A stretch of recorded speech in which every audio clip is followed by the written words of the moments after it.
शिशिर त्रिपाद शिवज्वर अभय पाई पलायन कलापर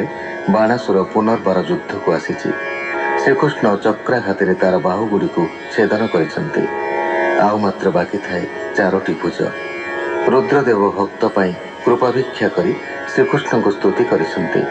फल बाणासुरर चारोटी बाहु अवशिष्ट रही।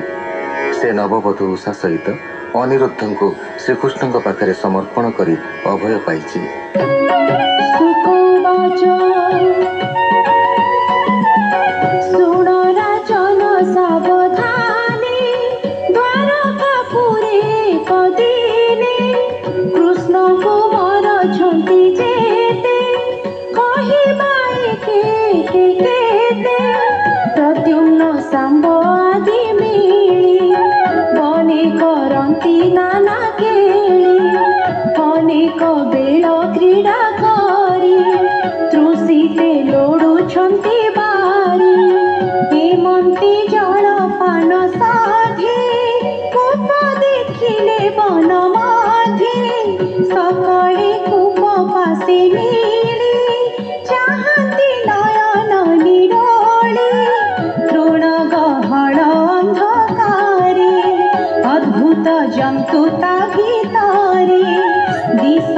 पर्वत सदृश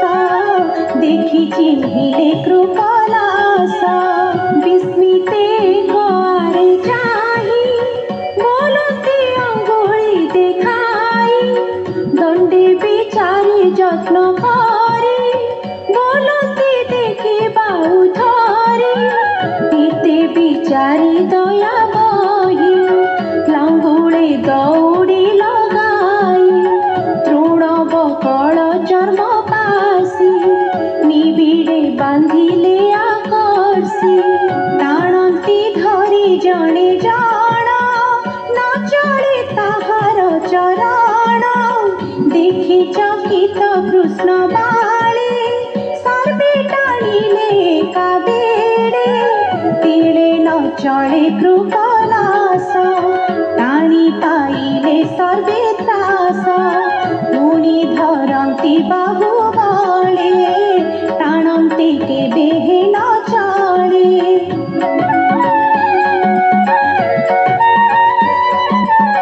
केमते बहु क्लेश पाई एक के मुख चाही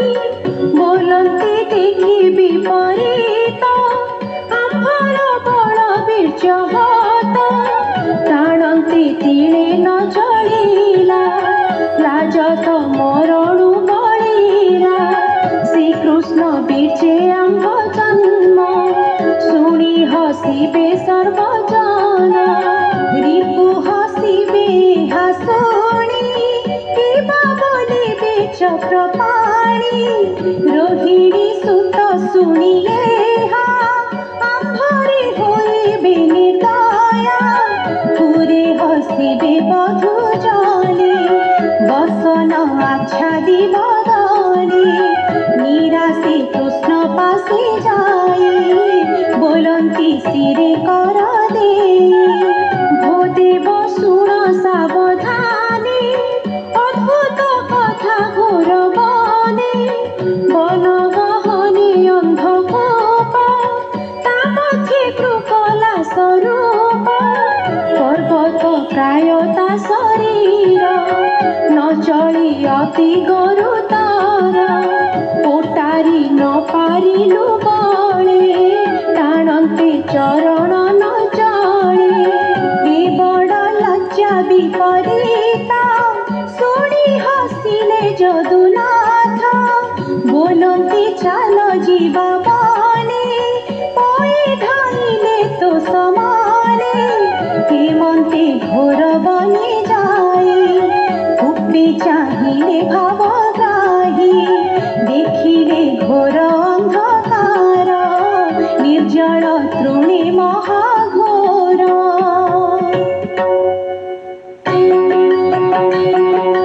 अद्भुत অদ্ভুত রূপলা সকায়ে বিষয়ী গিরি শৃঙ্গ প্রায়ে অধোবদন ঊর্ধ্বলাঞ্জ দেখি চকিত দেবরাজ দয়া সাগর দেবহরি তালাঞ্জ বাম করে ধরি পুপু তোଳିଲେ দামোদর মালা যে সনে মাଳାକାର ତୋଳି ପକାନ୍ତେ ଋଷିକେଶ ପ୍ରାଣ ଛାଡ଼ିଲା କୃକଲାସ ଯେଣୁ ଲାଗିଲା କୃଷ୍ଣକର ଦିବ୍ୟ ସ୍ୱରୂପ ହେଲା ତାର ଉଦୟଗିରି ଶିଖେ ଶଶୀ ଯେ ସନେ ଗଗନେ ପ୍ରକାଶୀ ତାର ବଦନ ଚାହିଁ ହସି ଉଛନ୍ତି ପ୍ରଭୁ ବ୍ରହ୍ମରସି ତୁ ମହାଭାଗ ପୁଣ୍ୟ ଦେହି ଦେବତା ପ୍ରାୟ ମୁମଣଇ କହତୁ କେବଣ ପୁରୁଷ କିମ୍ପା ହୋଇଲୁ କୃକଲାସ ହେମନ୍ତ କୃଷ୍ଣ ବାକ୍ୟ ଶୁଣି ଆନନ୍ଦେ କହେ ନୃପମଣି ଶିରେ ମୁକୁଟ ରବି ପ୍ରାୟେ ନମିଲା ଗୋବିନ୍ଦର ପାଏ ଭୁନାଥ ନୃଗ ରାଜା ମୋହି ଇକ୍ଷ୍ୱାକୁ ବଂଶେ ଜାତ ହୋଇ ଜଗତ ମଧ୍ୟେ ଯେତେ ଦାନୀ ତାହାଙ୍କ ମଧ୍ୟେ ମୁଁ ଅଗ୍ରଣୀ ଭୁନାଥ ଶୁଣ ମୋ ବଚନ ଅନେକ ଦେଲି ଗୋରୁଦାନ ସଂଖ୍ୟା କରିବି ମୋହି କେତେ ଶୁଣ ଉପମା କହୁ ତୋତେ ଭୂମିରେ ଅଛି ଯେତେ ଧୂଳି ଗଗନେ ଯେତେ ତାରାମାଳି ବରଷା ଧାରା ଯେତେ ହୋଇ ଏହି ପ୍ରମାଣେ ଦେଲି ଗାଇ କ୍ଷୀର ସମ୍ପୂର୍ଣ୍ଣ ରୂପବନ୍ତୀ ସାଧୁ ତରୁଣ ବତ୍ସାବତୀ ସୁନ୍ଦର ସୁକପିଳ ବର୍ଣ୍ଣ ସୁବର୍ଣ୍ଣ ଶୃଙ୍ଗ ଗୁଣପୂର୍ଣ୍ଣ ଘୁରରେ ରଜତ ଖଞ୍ଜଣି ଉଚିତ ଧନେ ତାହା କିଣି ଦୋହନ ଅଠେ କାଂସ ପାତ୍ର ବସ୍ତ୍ର କୁସୁମ ମାଳା ଗାତ୍ର ଗନ୍ଧ ଚନ୍ଦନ ମାଳ ସାଜି ଷଡ଼ର୍ଘ୍ୟ ବିପ୍ର ପାଦ ପୂଜି ବରିଲି ଯେ ମନ୍ତ ବ୍ରାହ୍ମଣ ଭୋନାଥ ସାବଧାନେ ଶୁଣ ଯୁବା ସୁଗୁଣ ସାଧୁଶୀଳ ଦରିଦ୍ର କୁଟୁମ୍ବ ଗହଳ ଉତ୍ତମ ବ୍ରହ୍ମଚର୍ଯ୍ୟ ଦୀକ୍ଷା ବେଦାଧ୍ୟୟନେ ମନ୍ତ୍ର ଶିକ୍ଷା ଏ ମନ୍ତ ବିପ୍ରେ ସାବଧାନ ସୁପୁଣ୍ୟ କାଳେ ଦେଲି ଦାନ ଅଧିକ ଦାନ ଦେଲି ଯେତେ ଶୁଣ କହିବା ତୋ ଅଗ୍ରତେ ଗୋଚର୍ମ ମାପେ ଭୂମି ଦାନ ଶୁଦ୍ଧ ସୁବର୍ଣ୍ଣ ଆୟତନ ଗଜ ତୁରଗ କନ୍ୟା ଦାସୀ ତିଳ ପର୍ବତ ଧନ୍ୟ ରାଶି ଭୋଗ୍ୟ ସମ୍ପୂର୍ଣ୍ଣ ସୁଖ ସଜ୍ଜା ବସ୍ତ୍ରଭୂଷଣ ବଳି ଭୋଜା ଏ ମନ୍ତେ ନାନା ଦାନ କରି କିଞ୍ଚିତ ପାପ ମୁଁ ଆଚରି ବ୍ରାହ୍ମଣ ଦାନ ନେଲା ଗାଇ ଫିଟି ପଶିଲା ଗୋଷ୍ଠେ ଯାଇ ଅଜ୍ଞାନେ ନ ଜାଣି ପ୍ରଭାତେ ଦାନ ମୁଁ ଦେଲି ବିପ୍ର ହସ୍ତେ ବ୍ରାହ୍ମଣ ଧେନୁ ଘେନି ଯାନ୍ତେ ବିପ୍ର ଦେଖିଲା ରାଜପଥେ ତା ନିଜ ଧେନୁ ଚିହ୍ନି ବଳେ ତକ୍ଷଣେ ଧଇଲା ଲାଙ୍ଗୁଳେ